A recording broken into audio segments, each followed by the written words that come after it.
నమస్తే, నేను Yashoda. Welcome to Pallavi TV. సాధారణంగా మనం ఈ ఫ్రీ బస్ పుణ్యమా అని ఫ్రీ బస్లో ఎక్కిన ప్రయాణికులు కొట్టుకోవడం చూసాం, తిట్టుకోవడం చూసాం. ప్రయాణికుల్లోనే విమెన్ ప్రయాణికులకి అలాగే మెన్ ప్రయాణికులకి గొడవలు కావడం చూసాం సీట్ల విషయంలో. అంతేకాదు కండక్టర్ తోటి ప్రయాణికులు గొడవ పడడం కూడా చాలా తీవ్ర స్థాయిలో జరిగినాయి. అవన్నీ చూసాం. లేటెస్ట్గా ఒక వీడియో సోషల్ మీడియాలో చాలా వైరల్ అవుతోంది. ఏకంగా ఒక ఆర్టీసీ అధికారిపై అదే బస్లో ఉన్న కండక్టర్ అలాగే ప్రయాణికులు కలిసి దాడి చేసిన ఘటన. విషయం ఏంటంటే, నారాయణఖేడ్ డిపోకు చెందిన ఒక ఆర్టీసీ బస్సు హైదరాబాద్ నుంచి రాయ్కోడ్ మీదుగా నారాయణఖేడ్కి వెళ్తోంది. ఈ క్రమంలోనే రాయ్కోడ్ బస్ స్టాండ్ వద్ద ఆ బస్సును ఆర్టీసీ చెక్కింగ్ అధికారి ఆపిండ్రు. సో ఆపి ఎక్కి బస్సులో తనిఖీ చేసిండ్రు.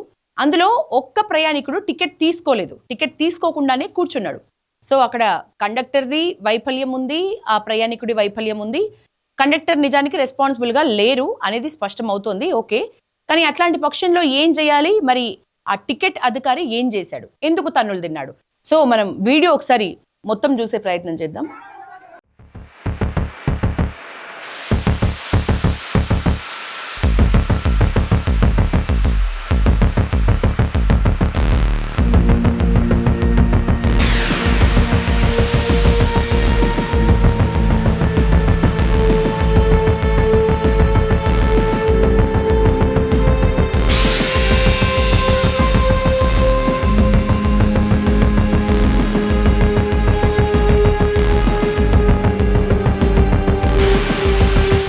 పచ్చి బూతులు తిడుతున్నారు. మహిళలు పురుషులు కలిసి లంగా దొంగ అనుకుంటా పొట్టగొడుతున్నారు, మంది పొట్టగొడుతున్నారు అన్నట్టుగా ఇష్టం వచ్చిన బూతులన్నీ తిడుతున్నారు.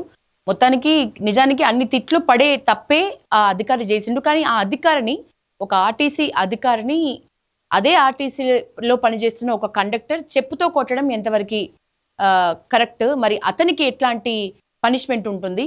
మరి పై అధికారులకు చెప్పటం కరెక్టా, లేకపోతే నిజానికి దాడి చేయటమే కరెక్టా అనేది మరి ఆర్టీసీకి సంబంధించిన పై అధికారులు ఏం నిర్ణయిస్తారనేది చూడాలి. లంచం అడిగింది తప్పే, అలాగే చెప్పుతో కొట్టడం కూడా తప్పే అనే వాదన కూడా వినిపిస్తోంది. ఏదున్నా పై అధికారులకు చెప్తే సరిపోయేదని వినిపిస్తోంది. కానీ అతని కోపం ఆగలేదు. 20,000 లంచం అడిగేసరికి సో కొట్టిండు. ఇది ఎక్కడి దాకా వెళ్తుందో అయితే చూడాలి. ఏదేమైనప్పటికీ టికెట్ లేకుండా ప్రయాణించడం అనేది నేరం. ఖచ్చితంగా టికెట్ తీసుకొని ప్రయాణించాలి. ఖచ్చితంగా కండక్టర్స్ తమ విధిగా అందరూ టికెట్స్ తీసుకున్నారా లేదా అనేది జాగ్రత్తగా చూసుకుంటే ఇట్లాంటి చర్యలు మళ్ళీ రిపీట్ అవ్వవు అనే మాటలైతే వినిపిస్తున్న పరిస్థితి.